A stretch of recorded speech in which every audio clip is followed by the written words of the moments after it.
Embrace our past, challenge the predictions of our past. Yes, we can.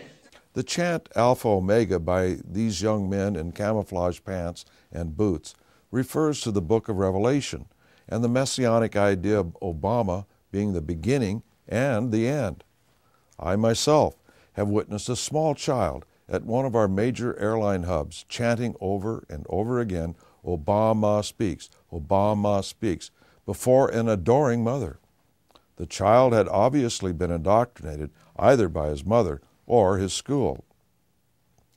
A recent edition of the New American Magazine showed a book that has been published to indoctrinate school children with the idea that Obama is God's messenger.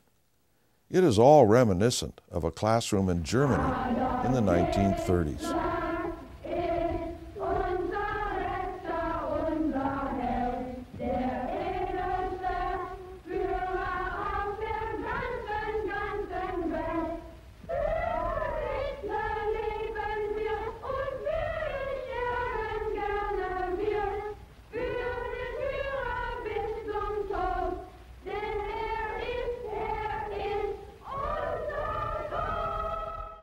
The original intent of Obama's address to the school children of America in early September was to garner the same type of response of the I Pledge video from the celebrities.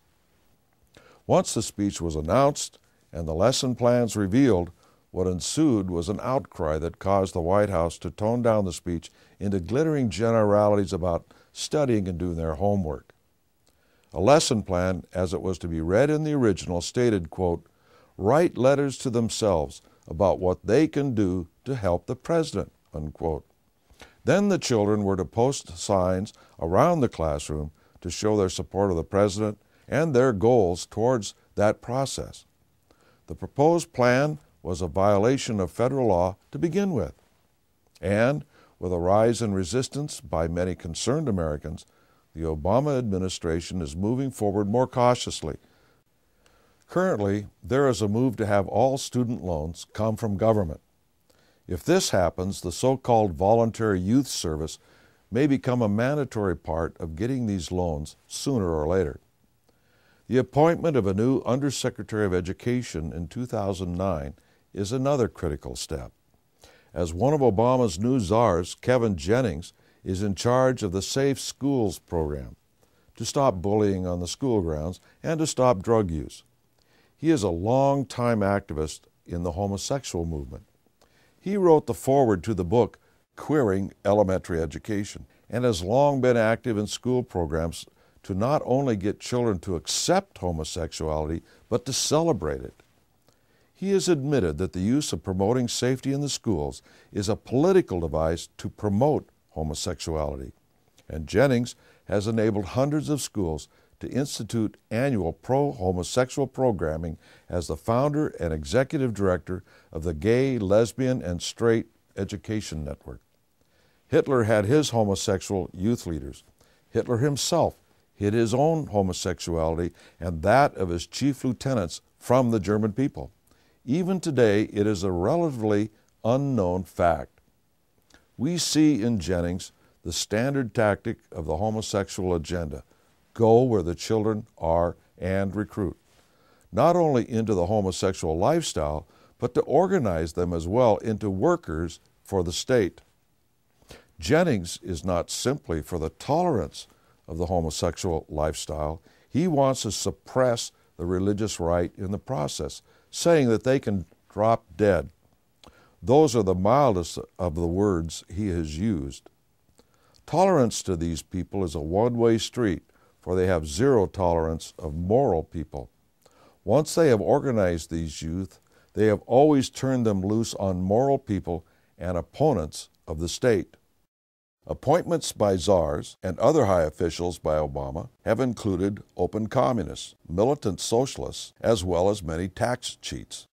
Anita Dunn, the communications director for the White House, recently made the following remarks. Regarding the Obama election campaign, she stated, "Increasingly, by the general election, very rarely did we communicate through the press anything that we didn't absolutely control." I'm sure this remains policy today. President Obama has appointed Mr. Cass Sunstein as the Czar of the Office of Information and Regulatory Affairs.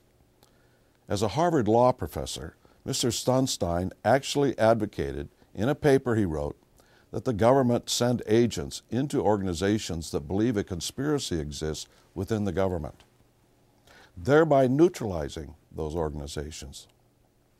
What right has the government got to affect the opinions of the American people? If such a thing were to happen, it would be a direct attack on the First Amendment of free speech.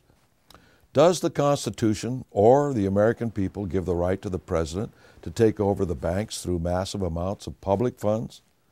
Does the President have the right to change the CEOs of automobile companies or financial institutions? Where does the Constitution give the right to the President to broker financial institutions to be absorbed into other companies such as Morgan Chase?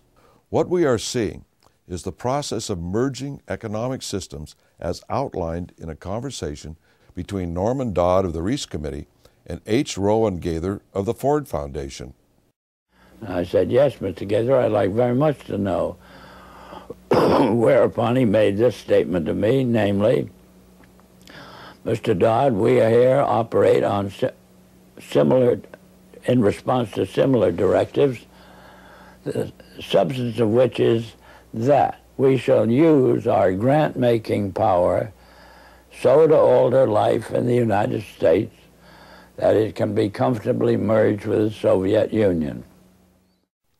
While the Reese Committee may be history, a recent admission surfaced showing that the process continues in an agreement signed by Bush and Putin and continued by Obama. This agreement specifically states that we are partners with Russia and that we will move to economically integrate. Two countries cannot economically integrate unless the government controls the banking system. This has begun with the so-called bank bailouts. The passage of the so-called health care bill has international ramifications. Two or more countries cannot merge if one has a free enterprise medical system while the others have a socialist system. One has to give way to the other. It is all part of preparing our country to be merged into an international system. In early September, the Wall Street Journal revealed that the White House was considering using an executive order to move malpractice suits out of